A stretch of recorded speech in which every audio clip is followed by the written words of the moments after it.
अस्सलाम वालेकुम। उम्मीद है आप सब ठीक होंगे, अच्छे से होंगे और मज़े में होंगे। आज मैं आपके साथ एक स्टोरी शेयर करूंगा।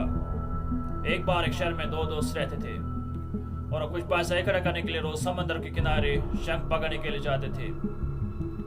एक दिन पहले वाले फ्रेंड को एक बड़ा शंख मिल गया और ये देखकर दूसरा फ्रेंड मन ही मन में सोचने लगा, यार उसे तो बड़ा शंख मिल गया, अब मैं उससे भी बड़ा शंख हासिल करके इससे भी ज़्यादा पैसे हासिल करूँ।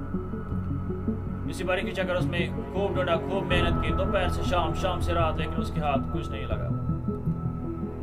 वो परेशान होकर वहां से चला गया और उन सारी छोटी छोटी शंखों को उठाकर फेंक दिया। और पहले वाले फ्रेंड ने उन सारी छोटी छोटी शंखों को इकट्ठा करके बेच दिया, जिसकी कीमत उसको 3000 रुपये मिल गए और पहले बड़े शंख की कीमत उसको 1000 रुपये मिल गए।